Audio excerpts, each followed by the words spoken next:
Le Journal de la Ville, le premier magazine de l'information provinciale.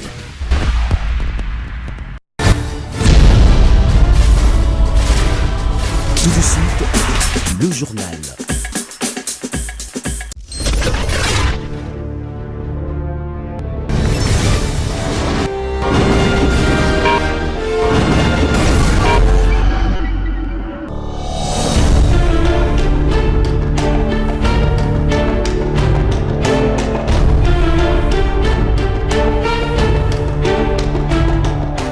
Merci de faire confiance au journal de la ville. Mesdames et messieurs, voici le sommaire. Vote des pétitions visant la destitution des membres du bureau de l'Assemblée nationale dirigé par Janine Mabunda est en cours ce jeudi 10 décembre au Palais du Peuple.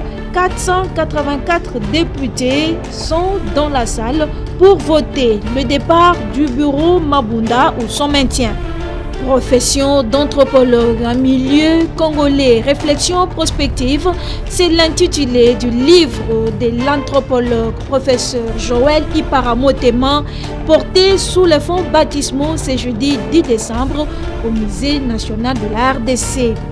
Reconstruire à mieux, défendons les droits de l'homme, c'est le thème retenu pour cette année, un thème lié à la pandémie de la Covid-19 et mettant l'accent sur la nécessité de reconstruire à mieux en veillant à ce que les droits de l'homme soient au cœur des efforts de relèvement.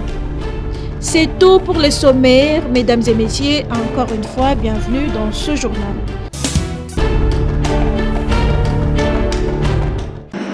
Ce moment historique nous impose de prendre nos responsabilités en vue d'instaurer un état de droit et de démocratie. Après les discours du chef de l'État, les réactions ne cessent de tomber. La dernière en date est celle de Rekbiselo Ndombasi, cadre du parti MSR, qui dit ne pas être surpris sur le contenu de ses discours, tout en appelant le président Félix Tshisekedi au respect de ses prérogatives qui incluent également la sécurité des institutions du pays, notamment l'Assemblée nationale. Il se trouve que nous sommes pas plus éclairés que nous étions dans le brouillard lors du premier discours. Les consultations se sont transformées en consultations nationales pour essayer de trouver les desiderata de la population congolaise. Qu'à cela ne tienne, au finish, nous sommes toujours avec la même crise, avec les mêmes conséquences. Sinon, tout ce que le président peut faire, c'est rester dans ses prérogatives, les prérogatives qui lui sont reconnues par la Constitution, qu'il exerce en fonction d'eux. Et donc, il ne peut pas disposer de la politique nationale qui est une exclusivité du gouvernement. Et il ne peut pas contrôler le gouvernement qui, d'après la Constitution, dépend et contrôlé par l'Assemblée nationale. S'agissant de la déclaration du Front commun pour le Congo, au lendemain du discours du président de la République disant passer de la coalition à la cohabitation, Éric Bisselo est clair sur les sujets. La cohabitation, c'est simplement que les institutions qui sont détenues par la FCC, à savoir l'Assemblée nationale, le Sénat et le gouvernement de la République vont fonctionner de manière tout à fait indépendante. Et la particularité, je dirais même l'avantage de la cohabitation, c'est que ce sont les textes de la République, de la Constitution, qui vont être appliqués à la lettre. C'est-à-dire que chacun, le président de la République dans ses prérogatives et le gouvernement, le Premier ministre qui est le chef du gouvernement dans les siens et l'Assemblée nationale dans son rôle de contrôle du gouvernement. La nomination d'un informateur par le président est une tentative d'intimidation politique de mauvais goût, a renchéri ses communicateurs du FCC.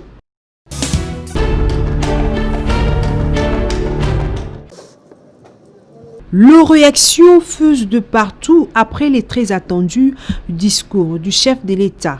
Au parti RCDN, son interfédéral Ogin Zembela s'est dit très content de l'adresse du président de la République qui, selon lui, a répondu aux attentes du peuple congolais. Que le président a rencontré les attentes du peuple parce que le peuple voulait toujours à ce que cette coalition diabolique que le président avait signée avec l'église FCC puisse se terminer. Alors, c'est ce que le président a fait. Et mes impressions sont des impressions de joie et de jouissance. Donc je ne peux que jouir parce qu'au moins, je peux dire que Dieu a exaucé nos prières. La coalition est tombée. Poursuivant sur cette lancée, cet acteur politique donne déjà son profil de celui qui pourrait être nommé informateur pour identifier la majorité à l'Assemblée nationale. Mais selon moi, le profil de ces informateurs, il doit être pacifiste. Il doit être au milieu du village, chercher à récolter les données, à convaincre aussi les députés qui traînent encore dans le cadre du malheur, qui est FCC, de rejoindre la majorité qui sera formée, la majorité parlementaire qui sera formée en faveur du peuple congolais pour bâtir un nouveau Congo. Si c'était moi, j'allais demander au chef de l'État de nommer comme informateur M. Roger Lumbala Wachitenga. Il a par ailleurs condamné les actes de vandalisme qui ont eu lieu au Parlement suite à la pétition initiée contre la présidente de la Chambre basse du Parlement.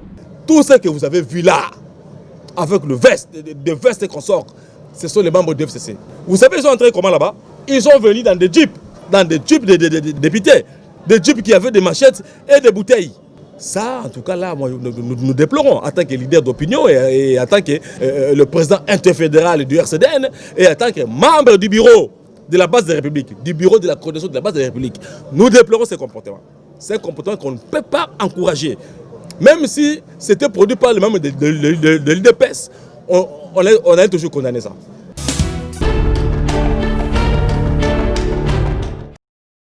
Dans l'optique de mener une guerre sans merci contre la deuxième vague de la Covid-19, la commission prise en charge a réuni autour d'une table ce jeudi 10 décembre le médecin-chef de zone de la ville-province de Kinshasa au menu évaluation de la situation sur terrain afin de rectifier les tirs. Nous avons donc voulu, à l'occasion de cette réunion, les écouter et surtout donner du contenu à ce que nous avons appelé approche zonale, qui implique que les acteurs à ce niveau-là comprennent d'abord quel est leur réel cahier de charge et qu'est-ce qu'ils doivent faire et avec qui pour pouvoir améliorer le rendement de la prise en charge globale de Covid-19 chez nous. Avis partagé par le responsable de la planification et assurance qualité de la commission prise en charge, mais aussi il ajoute qu'il faut une bonne communication.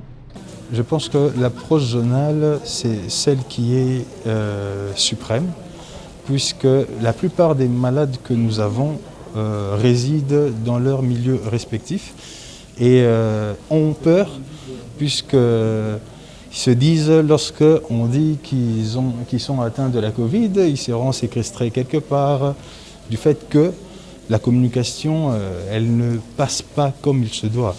Dans ce sens que la communication, elle aussi, elle doit prendre le dessus. Pour la responsable planification de la commission prise en charge, l'approche zonale est plus bénéfique et favorise une meilleure réponse contre la pandémie. Cette fois-ci, nous voulons redéfinir la stratégie de prise en charge Covid, comme ça touche au fait toute l'étendue de la province et la population, afin que cette stratégie soit basée sur les zones de santé et les hôpitaux généraux de référence et toutes les structures, que ce soit privées et les structures étatiques, afin que la population soit servie et bénéficie d'une soin de qualité pour cette prise en charge Covid. Ces échanges ont permis aux animateurs de la commission prise en charge Covid-19 d'avoir un aperçu général de la situation des zones de santé et surtout d'identifier différents maux qui gangrènent la prise en charge et aussi proposer des pistes de solutions selon le besoin exprimé par les prestataires.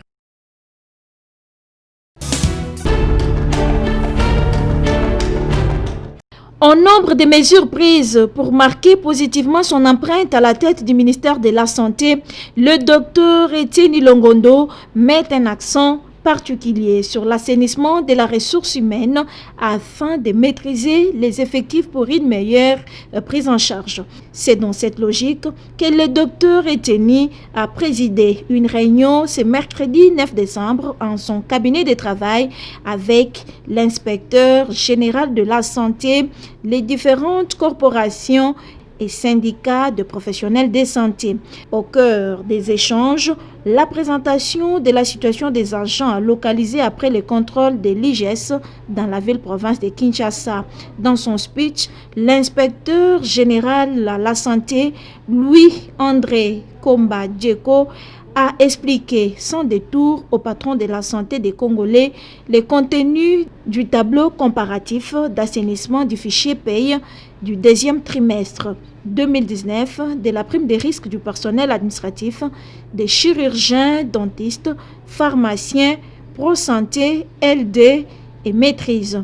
Ces tableaux révèlent un total de 5030 fictifs avec une enveloppe de 938 307 243 francs congolais que le gouvernement de la République perd chaque mois en payant ces derniers. Après le contrôle de l'inspection, il n'y a pas eu seulement de problèmes au niveau des médecins, mais les autres catégories professionnelles aussi, il y a eu des problèmes. On a trouvé des personnes qui continuent à être payées sans être déclarées dans un service. Et il fallait faire le point avec les ministres et les différents syndicats. Nous avons trouvé un compromis de travail. Nous allons remettre toutes les listes aux différents syndicats et aux différentes corporations pour qu'ils puissent identifier les membres qui les reconnaissent comme professionnels de santé. Et c'est sur base de ça qu'on va maintenant remonter pour voir est-ce que ces gens qui sont reconnus comme professionnels, ils travaillent dans quel service, est-ce que ces services-là les reconnaissent réellement comme agents de leur structure.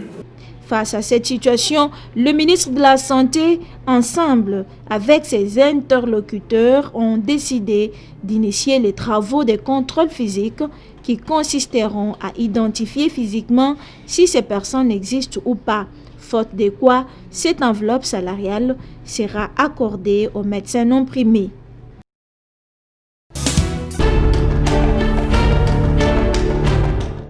Profession d'anthropologue en milieu congolais, réflexion prospective, c'est l'intitulé du livre de l'anthropologue, conseiller scientifique et professeur ordinaire à l'université de Kinshasa, Joël Ipara Motema. Porté sous les fonds baptismaux ce jeudi 10 décembre au Musée national, en présence du secrétaire général à la culture et arts, du corps scientifique et des invités des marques. Cet ouvrage de 148 pages, réparti en 4 chapitres, son auteur s'interroge sur les métiers d'anthropologie en RDC et révèle les défis auxquels l'anthropologue est confronté tout en donnant des pistes de solutions. Présentant l'auteur du livre, le professeur Basile Osokonda. Celui que je présente aujourd'hui a une expérience professionnelle et autres très très riche. Résumant les livres du professeur Ipara, le professeur Adela Nkwanza s'est apaisanti sur les contenus de l'ouvrage. Cet ouvrage, en fait, constitue un diagnostic sans complaisance que l'auteur livre dans cette publication de cette discipline et de sa pratique dans le pays, donc en RDC. Juste après cette présentation est venu le moment tant attendu, le baptême de l'ouvrage. Et c'est l'historien Joseph Ibongo, professeur à l'Institut national des arts, qui a procédé à l'acte consécratoire. Le nommé profession d'anthropologue en milieu congolais, réflexion prospective, je te baptise. Désormais, tu intègres les espaces et les lieux de savoir. Prenant la parole à son tour, l'auteur du livre s'est exprimé en ces termes. Nous avons pensé qu'il était important de pouvoir apporter une contribution. Et cette contribution consiste à indiquer donc de manière liminaire les domaines d'employabilité lorsque on obtient ou on puisse s'engager dans la filière anthropologie. L'anthropologue peut être utilisé dans plusieurs domaines de la vie active. Cet ouvrage se trouve au Musée national de la RDC, au peuple congolais de s'en approprier.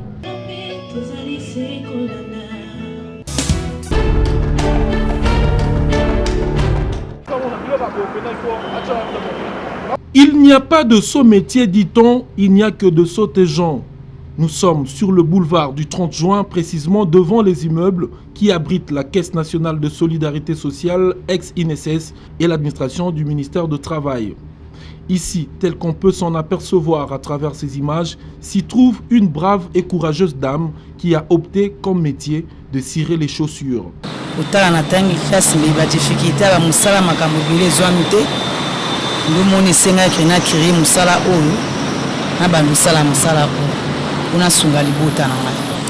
Déjà 6 ans. Nous salon qui est de 7e année. On a beaucoup de difficultés parce que nous avons exposé en plein boulevard, nous avons des difficultés.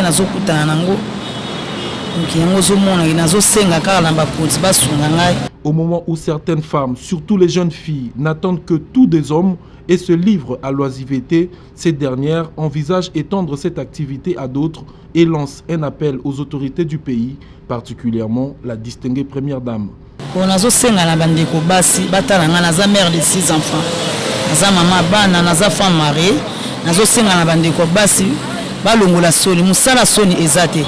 normalement musala sirage eza musala ya biso ba mama eza ya mibalite batala nga naza en face ya INSS awa balukanga to sana bango musala ekozala malamu balongola soni batika bisenga singa bage yo détruire lelo soki azui malade ya perdre vie na eza na tina mote balukanga to sana bango musala ekozala malamu bona sengi na mama Denise mama bana akanisanga tala naza ana plein boulevard awa en face ya INSS. Ba soutenir ngai ba sunganga ba salela nga mo activité moko ya bien pour na sala musana nga malamu ekende liboso pour na mboka na biso. Aux amener, la valeur n'attend point le nombre d'années. Il est donc impérieux et crucial que la société congolaise ainsi que les décideurs portent leur regard particulièrement sur cette dame qui se distingue dans la communauté à travers son esprit entrepreneurial, son sens d'autonomisation et d'autoprise en charge.